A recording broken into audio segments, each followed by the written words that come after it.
Mesdames, Messieurs, bonsoir, bienvenue à la une de ce journal. Les résultats du BEM publiés sur le site de l'ONEC. Le taux de réussite a atteint 56,88% au niveau national cette année. Après le BEM, c'est le bac qu'on prépare. Les épreuves débutent mercredi. D'importantes mesures ont été prises pour sécuriser l'examen et éviter toute fraude.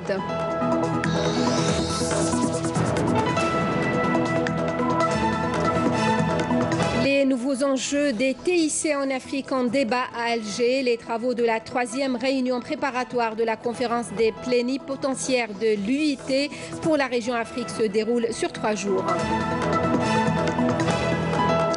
Les stades de Barraqi et de Douira seront respectivement réceptionnés en décembre 2018 et décembre 2019, a affirmé le ministre de la Jeunesse et des Sports aujourd'hui.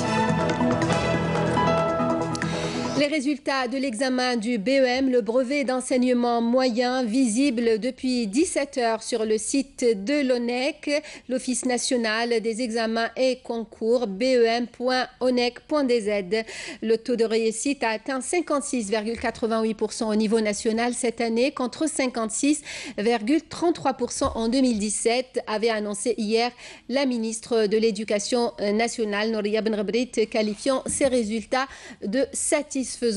Le taux de réussite pour les garçons est de 40,79% et celui des filles de 59,20% selon les données de la ministre. Les élèves qui obtiennent une moyenne égale ou supérieure à 10 sur 20 accéderont automatiquement en classe de première année secondaire sur la base de la moyenne décrochée à l'examen national et celle de l'évaluation continue de l'année. Félicitations donc à tous les lauréats. Concernant le baccalauréat, plus de 700 000 candidats attendus à partir de mercredi aux épreuves de cette session 2018. Des mesures exceptionnelles ont été prises cette année pour éviter la fraude aux examens. Parmi les mesures prises pour sécuriser le baccalauréat et garantir sa crédibilité, plusieurs secteurs concernés se sont mobilisés, à commencer par le ministère de la Poste, des télécommunications, des technologies et du numérique. Karim Haïfa. À 48 heures du début des épreuves du baccalauréat prévues du 20 au 25 juin, la ministre de l'Éducation nationale a annoncé que des dispositions ont été prises par le gouvernement pour le bon déroulement et la sécurisation des examens. Notamment l'interdiction au niveau des centres d'examen de smartphones et autres tablettes, des outils numériques, les objets connectés et les écouteurs. نشكر على كل حال وزيرة الانبيتيك اللي أخذت évidemment. Je remercie la ministre de la Poste, des télécommunications, des technologies et du numérique qui, à la demande de notre ministère et l'accord du Premier ministre, a décidé de couper l'Internet pendant 1 heure avec le début des 2 épreuves quotidiennes du baccalauréat, celle de l'après-midi à 15 heures précises et celle de la matinée à 8h30. وتاع المساء يبدا عند 3 تاع العشية. Ces mesures concerneront aussi bien les candidats au baccalauréat que les enseignants, les surveillants ou encore le personnel administratif. Un protocole a été élaboré par le ministère à travers un document volumineux pour toutes les étapes de l'examen afin d'assurer la meilleure organisation possible de cet événement. La mobilisation sera grande pour que cet examen se déroule en effet dans les meilleures conditions possibles. La ministre de l'Éducation nationale avait rassuré hier lors de son passage dans l'émission de Farida Belkacem que les mêmes mesures prises lors des précédentes sessions seront reconduites cette année avec la possibilité de choix entre 2 sujets dans chaque matière en plus de l'octroi de 30 minutes supplémentaires. Nakhla Al-Arbi. Pour sécuriser le baccalauréat et garantir sa crédibilité, plusieurs départements ministériels ont travaillé avec le ministère de l'Éducation nationale. Concernant les absences et retards, le ministère a appelé tous les candidats à rejoindre les salles d'examen 1 demi-heure au moins avant le début des épreuves. Tout retard au-delà de l'heure fixée empêchera le candidat d'y participer. Parmi les mesures que nous avons prises cette année, il y a la fermeture des portes des établissements à 8 heures du matin. Nous avons néanmoins laissé une marge d'une demi-heure pour les candidats qui justifieront leur retard. Leur nom sera porté sur un registre. Ils pourront après rejoindre leur salle d'examen. Mais personne ne pourra plus accéder au centre d'examen après l'ouverture des plis. Pour permettre aux candidats, notamment ceux des régions à forte chaleur, d'examiner dans les meilleures conditions possibles, des dispositions ont été prises à cet effet. Nous avons relevé que dans certaines régions, quand la température est élevée et que la consommation énergétique explose, les climatiseurs arrêtent de fonctionner. Pour parer à ce genre de situation, nous avons convenu d'un commun accord avec le ministère de l'Énergie de procéder au niveau de la wilaya ou de la zone concernée à un délestage au profit des centres d'examen. Par ailleurs, pas moins de 2000 policiers de différents grades et spécialités ont été mobilisés pour assurer tout au long des 5 jours d'épreuve la sécurisation des 167 centres d'examen, 5 centres de correction et des 2 centres de collecte de copies. Le commandement général de la gendarmerie nationale a également mis sur pied un plan sécuritaire spécial en coordination avec le ministère de l'Éducation nationale en vue d'assurer le bon déroulement de ces épreuves. Voici à présent l'ambiance qui règne dans un centre d'examen à moins de 48 heures du début des épreuves du bac. Tout est pris au sérieux pour l'application stricte des mesures prises pour le bon déroulement de l'examen. Wahiba Houem, Amali Selidir. Au niveau des centres d'examen, l'heure est aux dernières retouches pour permettre aux 700 000 candidats au baccalauréat de passer dans les meilleures conditions cet examen décisif dans leur cursus scolaire.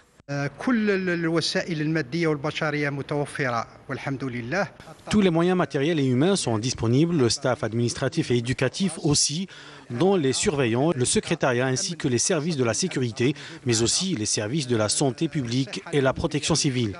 Et c'est dans une ambiance studieuse que les listes des chefs de centre, des surveillants ainsi que celles des candidats ont été élaborées afin d'éviter tout incident.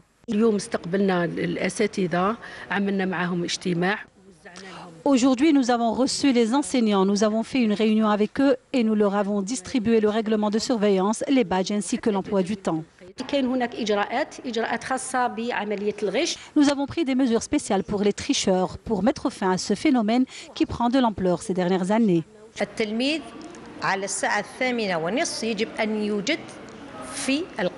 L'élève doit être présent au plus tard à 8h30 dans la salle d'examen et aucun retard ne sera accepté car à 8h30 nous procéderons à l'ouverture des plis. Tous les moyens nécessaires ont été donc mis en place pour assurer le bon déroulement des épreuves qui auront lieu du 20 au 25 juin prochain. Résolution des conflits par la médiation. Le ministre des Affaires étrangères, Abdelkader Msahel, prend part au forum d'Oslo. Le forum a pour objectif de contribuer à la promotion de la médiation et de la diplomatie préventive pour la résolution des conflits. L'édition de cette année qui enregistre la participation, entre autres, du secrétaire général des Nations Unies, d'anciens chefs d'État, de ministres des Affaires étrangères, de médiateurs et de chercheurs, examinera durant 2 jours de nombreuses situations de conflit, notamment au Mali et en Libye. Le ministre de l'Énergie à Vienne, où il prendra part aux réunions OPEP-non-OPEP du 20 au 23 juin. Mustafa Guitouni prendra part à la 9e réunion du comité conjoint de monitoring OPEP-non-OPEP le 21 juin. Les ministres examineront le niveau de conformité des 24 pays OPEP et non-OPEP à leur engagement pris et consigné dans la déclaration du 10 décembre 2016. À noter que le JMMC est composé de 4 pays membres de l'OPEP, l'Algérie, l'Arabie Saoudite, le Koweït et le Venezuela, et de 2 pays non-OPEP, non membres de l'OPEP, la Russie et Oman. Le projet de loi de finances complémentaire pour 2018, adopté au début du mois par le Conseil des ministres, sera présenté demain en session plénière de l'Assemblée populaire nationale. Toujours à l'Assemblée populaire nationale, le ministre de la Justice, garde des Sceaux, Tayyip Louh, a présenté aujourd'hui le projet de loi organique fixant les modalités d'application de l'exception d'inconstitutionnalité lors d'une plénière présidée par Saïd Bouhadja, président de l'Assemblée, en présence du ministre des Relations avec le Parlement. Lors de la présentation du projet, Tayyip Louh a indiqué que le texte s'inscrit en droite ligne de la poursuite du renforcement du régime juridique relatif aux droits et libertés et l'élargissement des garanties accordées aux personnes dans ce domaine en application de la Constitution de 2016. Le ministre de la Communication a visité aujourd'hui la maison de la presse Tahar Jaout et la maison de la presse Abdelkader Sefir. Jamel Kawen a rencontré les responsables et écouté les préoccupations des journalistes lors de son passage dans les rédactions. Et dans une déclaration, le ministre de la Communication a réagi à certains programmes diffusés pendant le Ramadan. Je vous invite à l'écouter. كنا تكلمنا في الأسبوع الأول تاع رمضان. Il n'y avait pas de créativité et on a pu remarquer un manque de professionnalisme dans les programmes des différentes chaînes de télévision privées durant le mois de Ramadan. Nous déplorons la présence de beaucoup de violence dans certaines émissions, en particulier les caméras cachées, marquées par l'excès dans la production et le contenu. Certaines caméras cachées étaient bidonnées et il y avait une absence de professionnalisme et d'éthique. La responsabilité incombe beaucoup plus aux gestionnaires de ces médias. Nous les appelons à s'autoréguler, à respecter la loi et à être plus professionnels à l'avenir. Il y aura bientôt un retour du programme Fil Rouge spécial incendie de forêt qui sera diffusé par l'ensemble des radios locales au niveau des 48 wilayas du pays. En matière de sensibilisation dans la lutte contre les feux de forêt, les médias jouent un rôle essentiel. Je vous le disais en titre, début aujourd'hui à Alger des travaux de la 3e réunion préparatoire de la conférence des plénipotentiaires de l'Union internationale des télécommunications, l'UIT pour la région Afrique.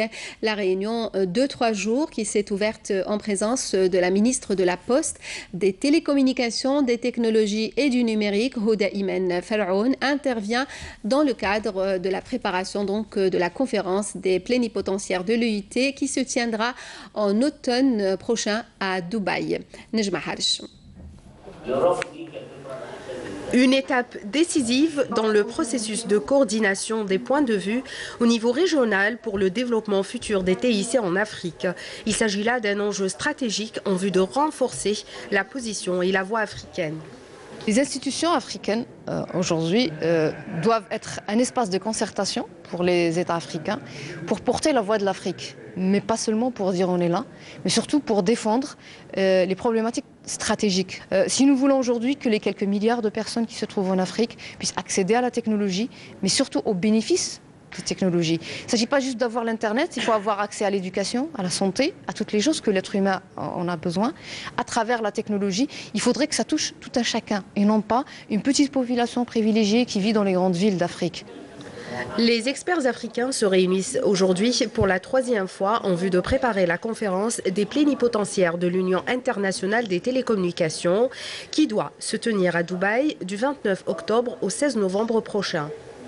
Tout notre combat, c'est de pouvoir mettre en place les politiques et les stratégies qui permettent donc à l'ensemble des populations, indépendamment de leurs conditions sociales, de pouvoir bénéficier donc des bienfaits, des apports des TIC dans leur vie. Faire en sorte qu'on ait une stratégie commune pour pouvoir défendre les défis majeurs de l'Afrique au sein de la communauté internationale à travers l'UIT. Lors de la conférence des plénipotentiaires. Que l'Afrique fasse entendre sa voix.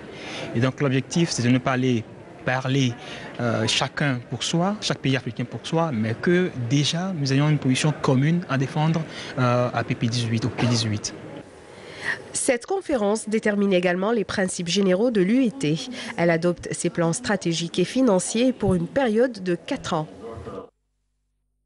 Les stades de Barraqi et de Douira, d'une capacité de 40 000 places chacun, seront respectivement réceptionnés en décembre 2018 et décembre 2019, a affirmé aujourd'hui le ministre de la Jeunesse et des Sports. Mohamed Hattab assure que ces nouveaux délais de livraison ne connaîtront plus de retard.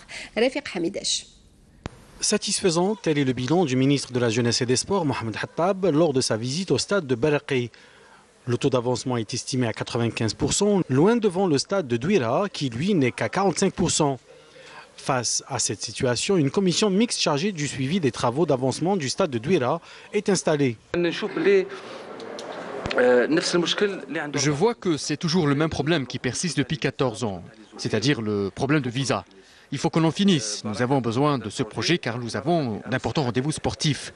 Sachant que les 4 projets inscrits dans le programme du président de la République Abdelaziz Bouteflika font partie d'une stratégie. Et aujourd'hui, à cause de ces retards, nous avons eu des difficultés dans l'organisation de certaines rencontres.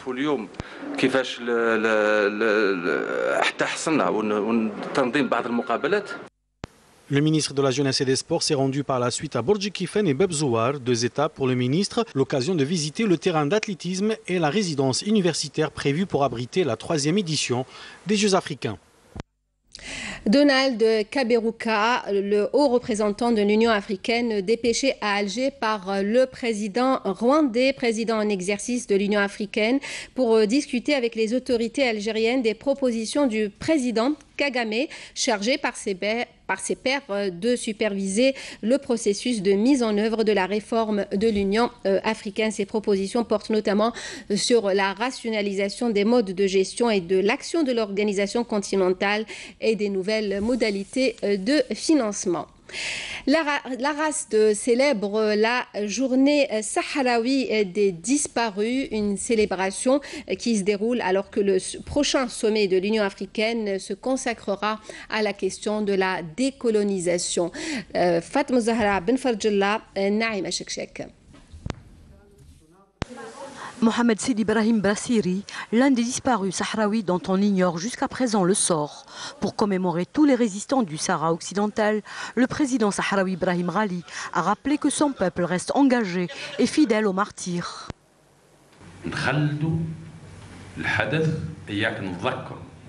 Si nous sommes ici, c'est pour remémorer et commémorer nos disparus, nos martyrs, et pour appuyer notre continuité.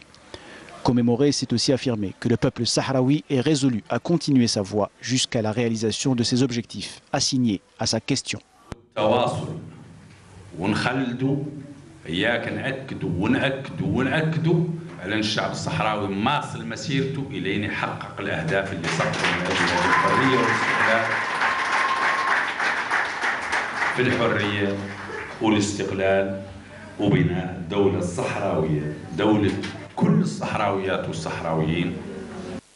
À l'occasion de cette célébration, expositions et conférences ont été organisées, ressortant l'héroïsme des martyrs et la bataille de Zemla, l'historique.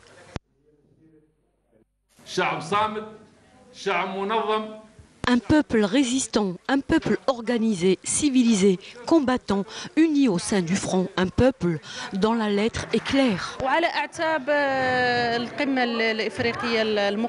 À l'approche du sommet de l'Union africaine qui se tient en Mauritanie et qui traitera de la question sahraoui, il est certain qu'il y a des appels pour saisir les opportunités de paix qui se présentent. Des opportunités pour une indépendance tant espérée. Fin de ce journal, le rappel des titres. Les résultats du BEM publiés sur le site de l'ONEC, le taux de réussite a atteint 56,88% au niveau national cette année. Après le BEM, c'est le bac qu'on prépare. Les épreuves débutent mercredi. D'importantes mesures ont été prises pour sécuriser l'examen et éviter toute fraude.